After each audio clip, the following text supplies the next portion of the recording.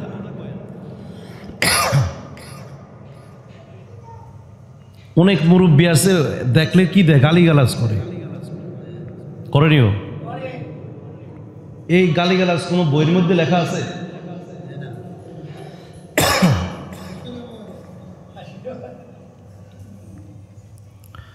গালিগালাজ এমন কিছু গালিগালাজ মূলক কথা বলে মানুষদেরকে ব্যথা দেয়। এই দাড়ি রেখা, এই চেহারা সুরত দিয়ে মানুষদেরকে কষ্ট দেয়। আপনি কি ভুলে গেছেন এই চেহারাটার মূল্য কতটুকু? এই চেহারাটার মূল্য দাম কতটুকু আপনি জানেন? আপনি কি মূল্য রাখলেন? এই চেহারা সুরত সারা পৃথিবীকে বিক্রি করলো, এই চেহারা সুরতের দাম মূল্য আপনি দিতে পারবেন না। আর কেন এই চেহারা সুরত রেখে আমরা মানুষদেরকে এরকম বিপদে পালাই? এর জন্য ভাইরা আমার, শুধু দাড়ি রাখলেই যে সে আল্লাহওয়ালা হয়ে যায় এমন নয়। এই ফেরাউন কত ধোঁকা যে দিয়েছে। তবে আল্লাহ শিক্ষা দেয় একদিন, কথা কয় না? আল্লাহ শিক্ষা দেয় কয়দিন? ধরলে একদিন ধরে। ইন্না বাতশা রাব্বিকা লাশাদীদ, কার কথা? ইন্না বাতশা রাব্বিকা লাশাদীদ, যেদিন তোরে ধরবে ওই দিন বাঁচার কোনো উপায় নাই, কঠিন ধরা ধরবে। মনে করেছো গায়ের জোর আছে বলে আজকে তোমাকে কেউ কিছু বলতে পারে না, গায়ের শক্তি আছে বলে মানুষ তোমাকে গায়ের মোড়ল বলে। কিন্তু যখন আল্লাহ রব্বুল আলামিন ধরবেন, ওই ধরার পরে তুমি কোনোদিন ওই ধরা থেকে বাঁচতে পারবা না।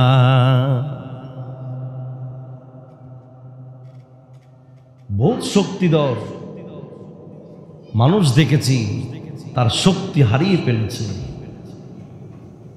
বহুত হাত দিয়ে নাড়ায়া নাড়ায়া যারা কথা বলছে ওনাদের হাত অবশ হয়ে গিয়েছে, পার শক্তি চলে গেছে, খাবার কমে গেছে, খাবার খাইতে পারে না, চোখে এখন আর দেখতে পারে না, চোখে এখন কম দেখে, এখন সে দুর্বল হয়ে গেছে। এজন্য তুমি মনে করেছো যে এই চেহারা শুরু ধারণ করে আমি আজকে ধোকা দেই পার হয়ে যাব, না, আল্লাহ যদি ধরে বাঁচার কোনো উপায় থাকবে না। বিশ্বাস করেন তো? বিশ্বাস করতে হবে। বিশ্বাস করেন। ঈমান তো হলো বিশ্বাসের নাম। ঈমান কিসের নাম? বিশ্বাসের নাম। আল্লাহকে দেখছি নি আমরা কোনোদিন, কিন্তু আল্লাহরে এই কুতরুপ বিশ্বাস করলে ঈমান, যে আমি বিশ্বাস করি আল্লাহর কথা মতো যদি চলি তাহলে আল্লাহ আমাকে মুক্তি দিবেন। এই কথা বিশ্বাস করতে হবে যে সত্য মুক্তি দেয়, মিথ্যা ধ্বংস করে। এর বিশ্বাস যদি করেন তাহলে কাজ কর্ম সব পরিবর্তন হয়ে যাবে, সব কিছুই আপনার একটি চেঞ্জ, একটি পরিবর্তন চলে আসবে। কিন্তু কোথায়? আমাদের এই পরিবর্তনটা তো আসে না। এই মাহে রমাদানে একটু চেষ্টা করি যে আমরা নিয়ন্ত্রণে থাকার জন্য, কিন্তু রোজা শেষ আবার যেই এত তাড়াতাড়ি কেন ভুলতে পারেন আপনি? আপনি কি জানেন যে আপনি ধ্বংস হয়ে যাচ্ছেন? এই জন্য সব সময় আমরা সতর্ক থাকব যে আল্লাহ রাব্বুল আলামিন সুখে থাকলেই যে আমার সুখ এমন না, সুখের পরে কি দুঃখের পরে সুখ। এটাই হচ্ছে ঈমান। এই ঈমানটুকুন যদি আমাদের থাকে তাহলে আর কোনো সমস্যা হয় না। ফিরআউন কি লম্বা দাড়ি, কি লম্বা দেহ, কি সুন্দর দেহ।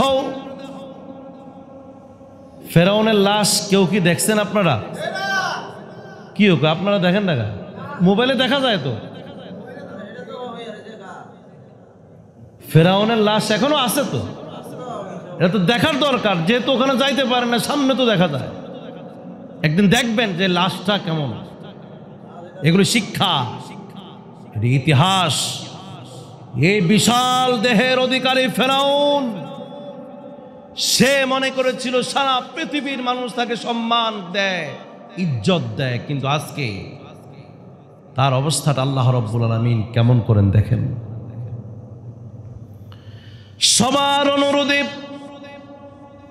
মূসা আলাইহিস সালামকে ফিরআউন কোলে নিলেন। আপনারা বলেন তো, মূসা আলাইহিস সালাম পবিত্র, আর ফিরআউন হলো কি অপবিত্র? তার পুরো শরীরটা অপবিত্র। ইন্নামাল মুশরিকুনা নাজাসুন। তার দেহটা যতই সে সাবান শ্যাম্পু দিয়া, যতই গোসল করুক না কেন, সেন্ট মারুক না কেন, তার ভিতরের এই হৃদয়টা পবিত্র নাই দেখা বলে, অপবিত্র দেখা বলে পুরো দেহটা অপবিত্র হয়ে গেছে। তার মুখ অপবিত্র, তার দাড়ি অপবিত্র, তার চুল অপবিত্র, তার দেহ অপবিত্র। মূসা আলাইহিস সালামকে কোলে নিলেন। মূসা আলাইহিস সালাম কি এই পবিত্র আর অপবিত্রতার ব্যাপারে জানেন কিনা? কথা কোনে জানেন কিনা? কারণ ভালো মন্দ, কোনটা খারাপ কোনটা ভালো, নবীরা ছোট্ট কাল থেকেই জানেই।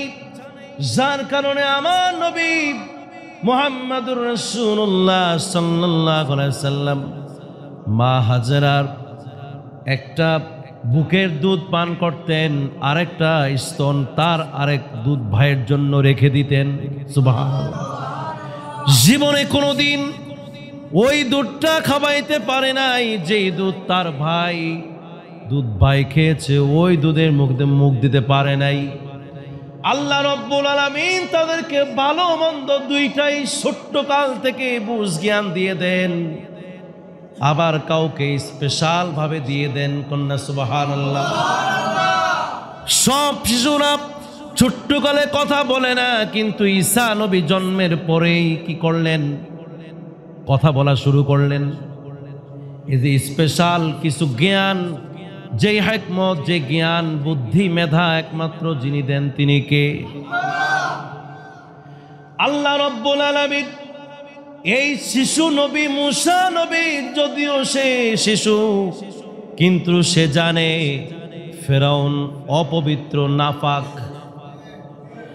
যখন এই কোলে নিলেন, মুসা আলাইহিস সালাম ছিলেন নবীদের মধ্যে সবচেয়ে শক্তিশালী নবী এবং সবচাইতে জিদি নবী। যেই নবী, এনার নাম কি? মুসা নবী।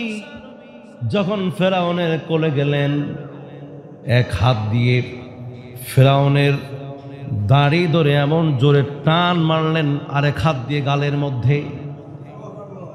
সুবহানাল্লাহ কইবেন না?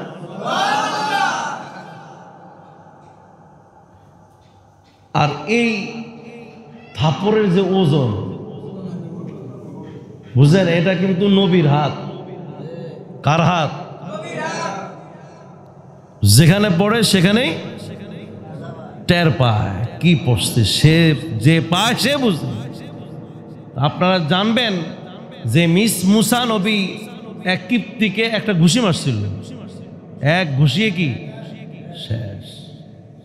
মুসা নবীর দেহের মধ্যে আলাদা ধরনের একটা শক্তি আল্লাহ তাআলা দিয়েছেন। আর এমনিও প্রত্যেক নবীর শরীরের মধ্যে 40 জন জান্নাতি পুরুষের শক্তি লুকায়িত থাকে। একটু এখানে কথা বলতে হয়। আমার নবীজিকে নাস্তিক মুরতাদরা রাসূলুল্লাহ সাল্লাল্লাহু আলাইহি সাল্লামকে বিভিন্ন সময় বিভিন্ন আপত্তিকর কথা বলছেন, যেটা খুবই দুঃখজনক। এবং তারা এই কথাও বলেছে যে নবীজি নাকি রঙ্গিলা নবী। নাউজুবিল্লাহ। সে আর মুসলমান থাকবে না। কেন? যে তিনি এত বিবাহ করলেন কেন? কিন্তু জবাব ওলামায়ে কেরাম কি সুন্দর চমৎকার ভাবে দিয়েছেন। তার তো এই স্ত্রীর চাইতে আরো বেশি স্ত্রীর দরকার ছিল। একজন নবীর দেহের মধ্যে 40 জন বেহেশতি মানুষের, পুরুষের শক্তি থাকে। এক একজন জান্নাতি পুরুষ দুনিয়ার 40 জন পুরুষের শক্তি পায়। তাহলে একজনে যদি 40 জন পুরুষের শক্তি রাখে, 40 জনের শক্তি থাকবে 1600 পুরুষের মধ্যে ওই শক্তি থাকা উচিত। 1600 জনের যে শক্তি, পুরো শক্তি আমার নবীর দেহের মধ্যে। এজন্য বলে যে সেই মক্কার লোকেদের যেই কুস্তিগির যারা আছে, ওই কুস্তিগিররাও বলে যে আমাদের চাইতে শক্তি বেশি কার? সুবহানাল্লাহ। ওই অনুযায়ী তার চাহিদা তো আরো বেশি থাকার দরকার ছিল। সুবহানাল্লাহ। তাহলে এই শিশু নবীর, মুসা নবীর হাতের যে থাপ্পড়ের ওজন, এটা কি পাথর? আর মনে হয় যেন কি একটা পাহাড় পড়লো আর কি। সুবহানাল্লাহ। কিতাবে লেখি এই অপমান সহ্য করবার জন্য সে নিজেকে একটু গোপন করে রেখেছিল। কিন্তু সব ক্যামেরা তো কোথায়? ফেরাউনের দিকে।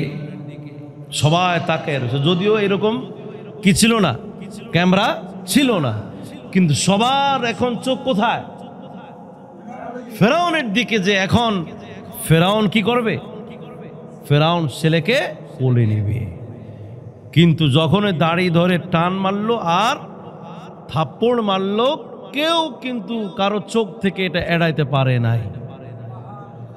সুবহানাল্লাহ, নারায়ে তাকবীর। কোন না শক্তির প্রয়োজন, আল্লাহর কাছে বলেন শক্তি আপনাকে দেবে। কিন্তু এই ব্যথা যন্ত্রণা, এই থাপ্পড়ের ব্যথার যন্ত্রণা মুহূর্তের মধ্যে শেষ হয় না। হয়নি?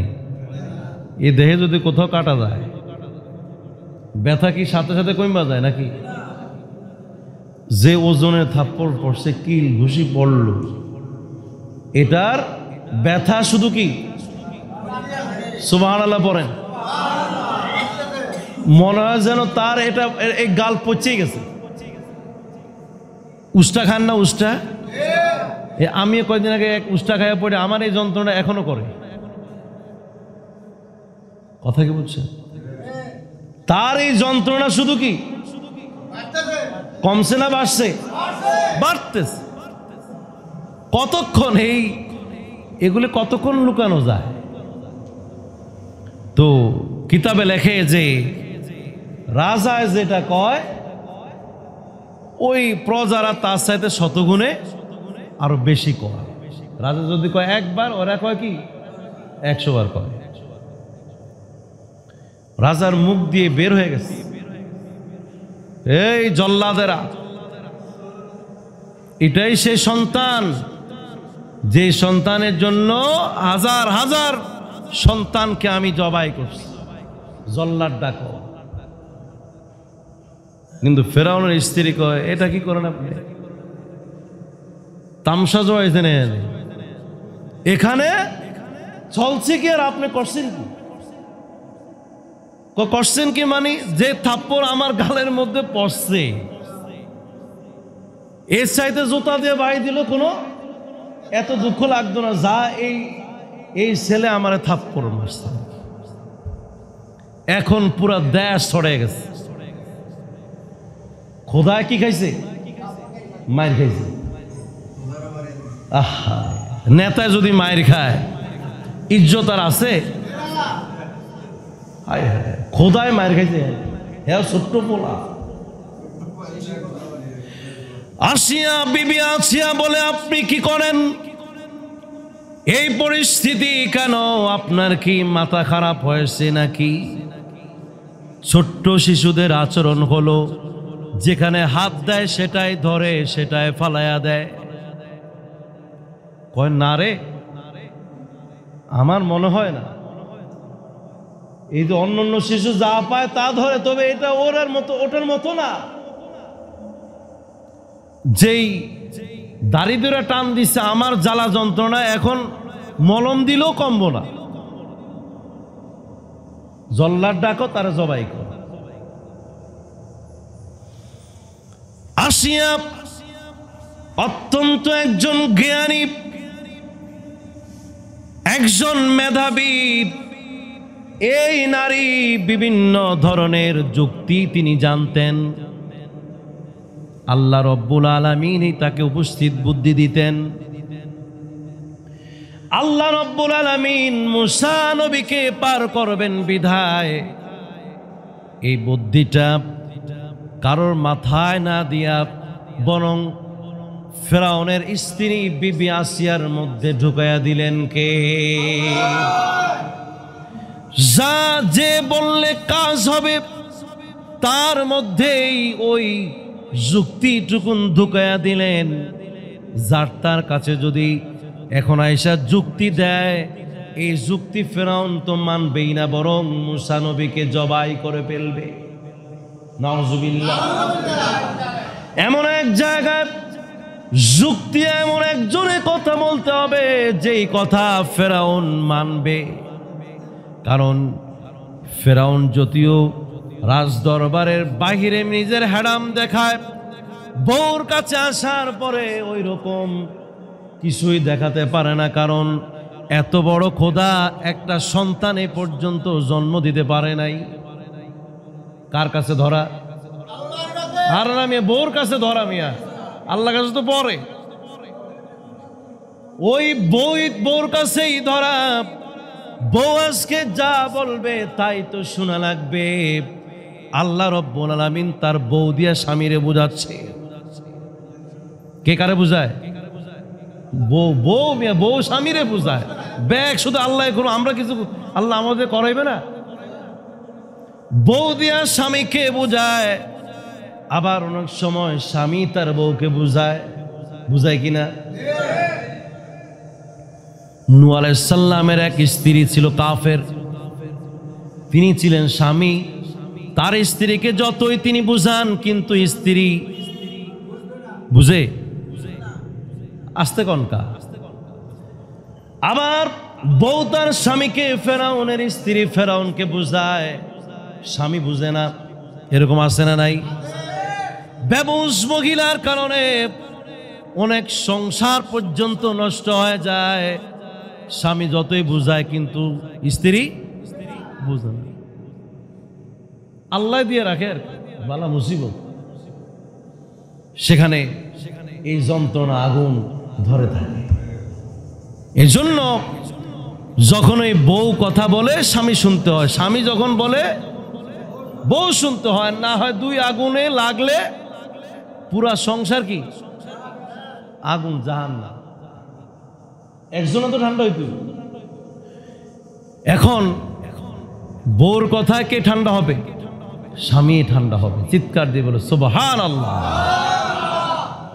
আর এই ঠান্ডা এবং এর মধ্যে যে একটি ভয়, নবীদের যে একটি ভয়, অনুশোচনা, ভয়, আতঙ্ক, এটি আল্লাহ তাআলাই তৈরি করে দেয়। ফেরাউন যদিও সে শক্তি দেখায়, ভিতরে কি আতঙ্ক।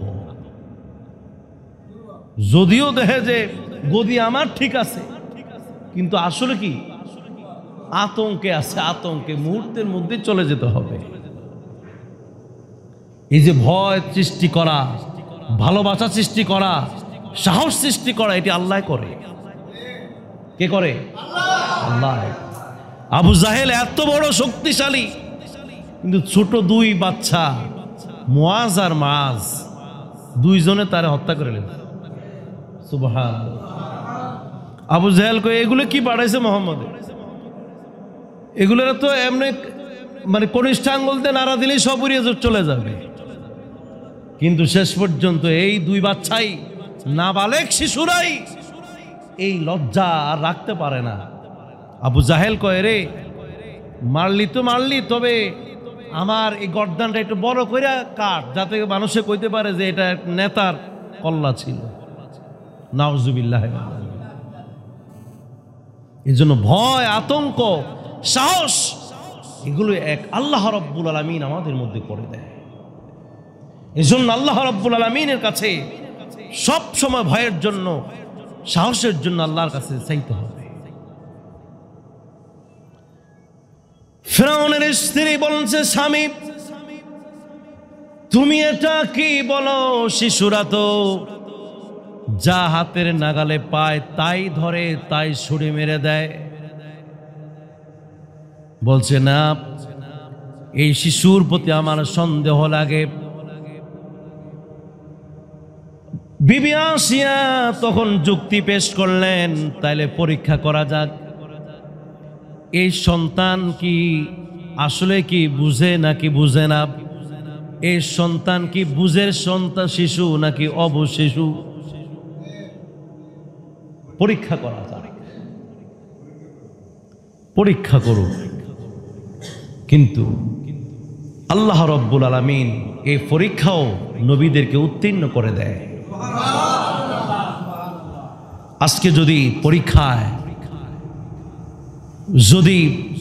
আজকে যদি হেরে যায়, তাহলে তার কল্লা শুধু একটা যাবে না, আজকে একটার জন্য শত শত কল্লা শেষ হয়ে যাবে। নিজের কল্লা যাবে, মায়ের কল্লা দিতে হবে, ফেরাউনের স্ত্রীর কল্লা দিতে হবে, বনি ইসরাইল মুসলমানদের হাজার হাজার কল্লা আজকে শেষ করে দিতে হবে।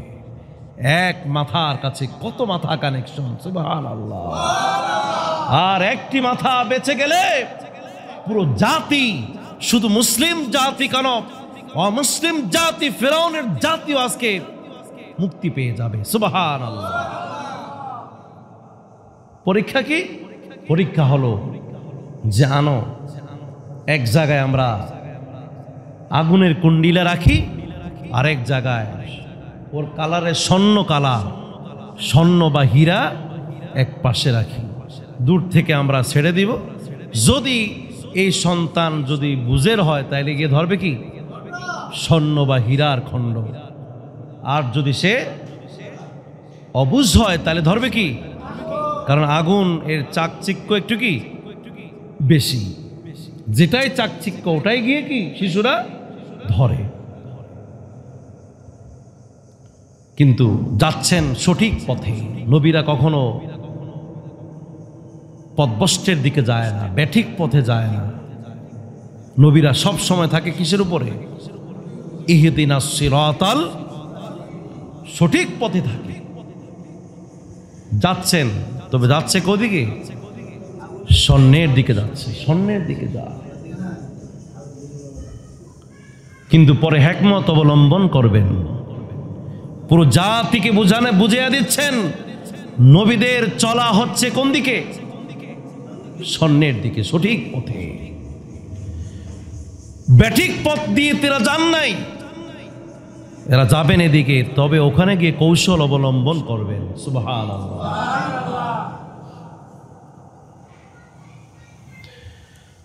মূসা নবীকে এই পরীক্ষা দেওয়ার জন্য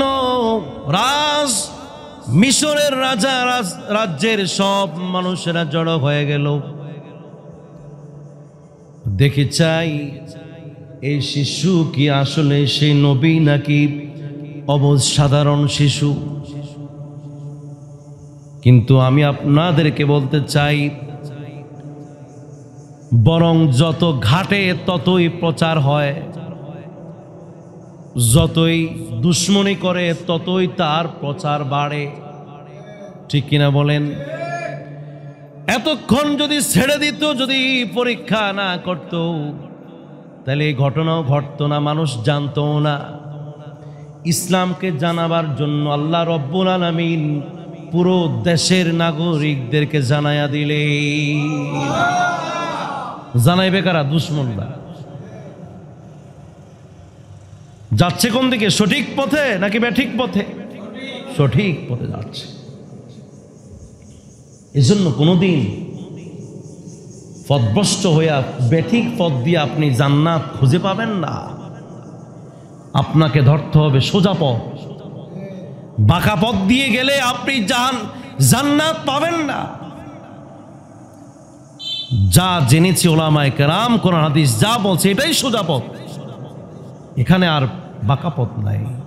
সোজা পথে চললে আমাদেরকে মুক্তি দিবেন কে?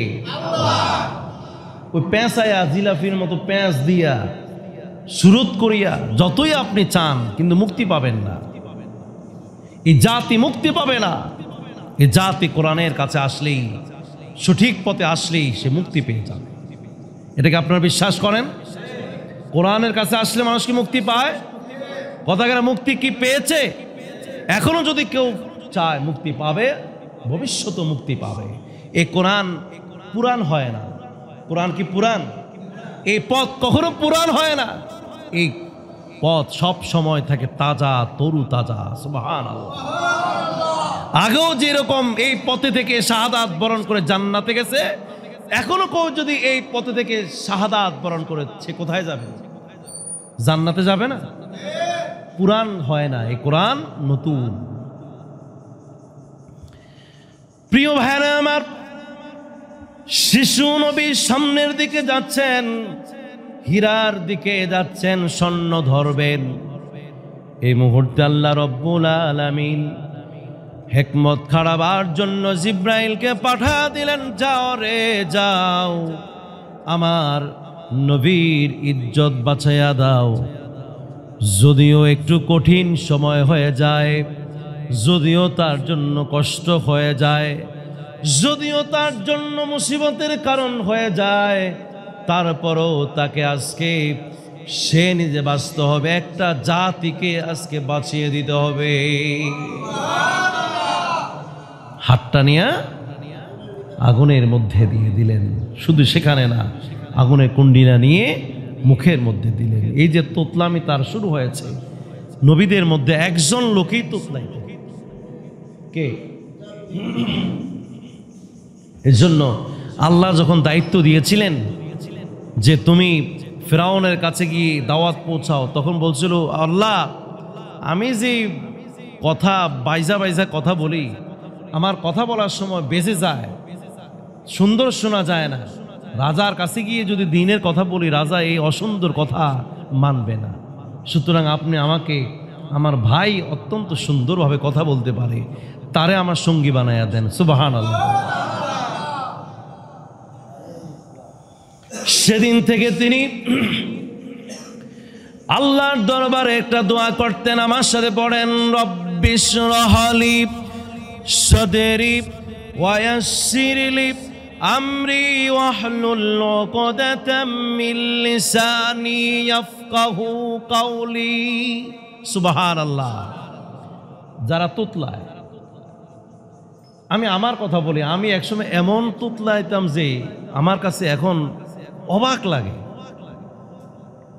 যখন দাখিল আলিমে যখন পড়ি, আমি কথাই বলতে পারতাম, কিন্তু আমি সব সময় এই দোয়াটা পড়তাম, আল্লাহ তুমি আমার এই জড়তা দূর করে দাও। আল্লাহ রব্বুল আলামিন আলহামদুলিল্লাহ জড়তা দূর করে দিয়েছেন।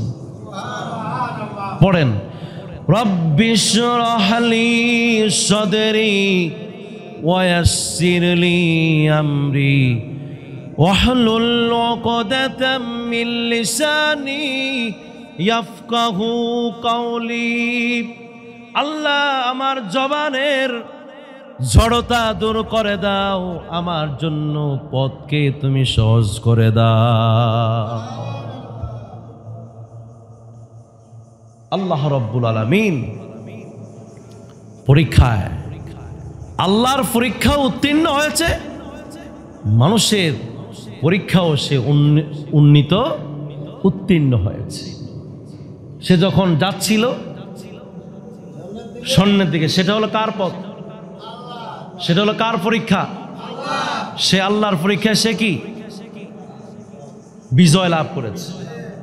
আবার এদিকে গিয়ে আগুনের কুন্ডিলায় হাত দিল, এদিকেও মানুষের জীবনের, মানুষের দুনিয়ার মানুষের পরীক্ষাও সে কি হয়ে গেল?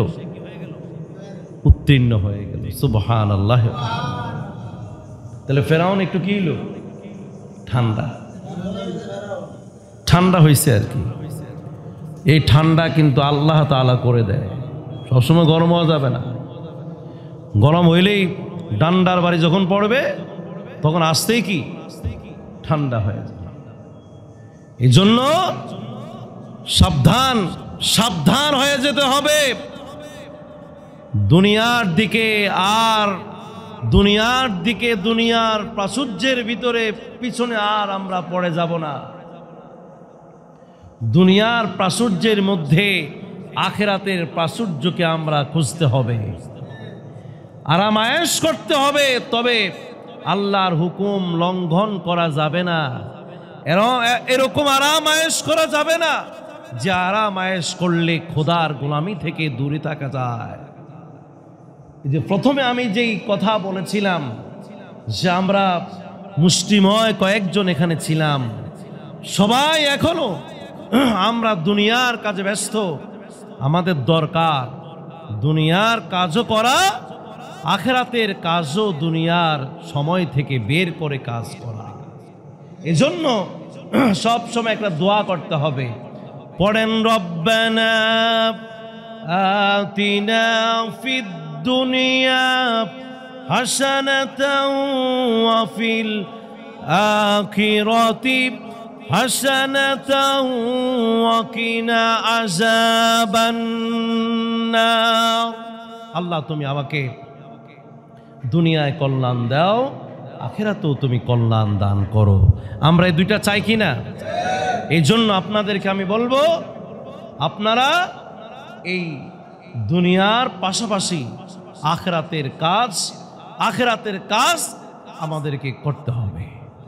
যেহেতু এই মহা সুযোগ এই মাহে রমাদান, আমরা এটাকে কাজে লাগাবো ইনশাআল্লাহ। এই যে আয়োজন করা হয়েছে, এই আয়োজন প্রায় শেষের দিকে কিনা, প্রায় শেষের দিকে। এখনো যদি আপনার হুঁশ না আসে, এখনো যদি আপনি ঘুমায়া থাকেন, কাজে ব্যস্ত থাকেন, কবে আপনি ব্যস্ততা বাদ দিবেন?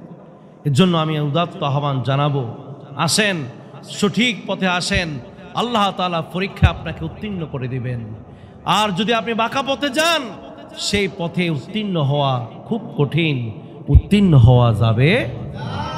আল্লাহ পাক আমাদের সকলকে, আমাদেরকে খাঁটি মুসলমান হয়ে এই জিন্দেগি গড়ার তৌফিক দান করুক, আমিন।